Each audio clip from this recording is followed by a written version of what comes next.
এই জমিতে আগে 2টা ফসল হইতো, এখন 4টা ফসল তোলা যাচ্ছে। আমরা 2টা এই যে দেখা যাচ্ছে 2টা উঠে চলে আসতেছে, পরবর্তী আবারও কিছু করানো যাবে এই জমিতে। এবং 2টার সাথে একসাথে ফলন খুব সুন্দর ভালো দেখা যাচ্ছে, এবং সারও কিবা কম লাগতেছে, একসাথে হয়ে যাচ্ছে। আগে আমরা এই এই ক্ষেতে 2 ফসল করতাম, এখন 4 ফসল হচ্ছে। জরাসারি আলু, জরাসারি ভুট্টা। এতে এরপরে নেক্সটে আলু, মিষ্টি কুমড়া, পাট, তিল করার সময় থাকতেছে। তাহলে আমরা লাভবান হচ্ছি।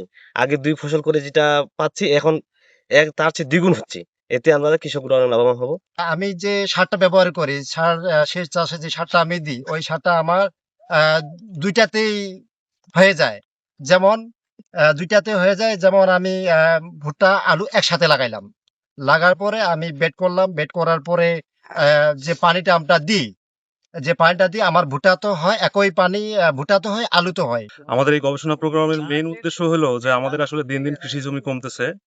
তো সেই জায়গায় আমরা যদি একসাথে আমাদের যে কৃষির যে প্রোডাকশন সেটা যদি বাড়াতে পারি, তাহলে কিন্তু আমাদের দেশের উন্নয়ন হবে। বৃহৎ জনগোষ্ঠীর খাদ্য চাহিদা মেটানোর জন্য এই অল্প জমিতে এই পড়ে থাকা জমিকে কাজে লাগানোটা আমাদের প্রথম দায়িত্ব হয়ে দাঁড়ায়। এরপরে আমরা এলএসটিডি প্রকল্পের অর্থায়নে এই গবেষণা কার্যক্রম পরিচালনা করি। পঞ্চগড় জেলা প্রত্যেকটা জমি কিন্তু 3 ফসলি তো আসবে প্লাস 4 ফসলি 5 ফসলিও করা সম্ভব, যদি আমরা এর মধ্যে সবজি, ভুট্টা আফটার ভুট্টা হারভেস্টের পর যদি আমরা সবজি ইনক্লুড করি বা ডাল স্বল্প দিনের, কিংবা পাট শাক বা পাটও করতে পারি।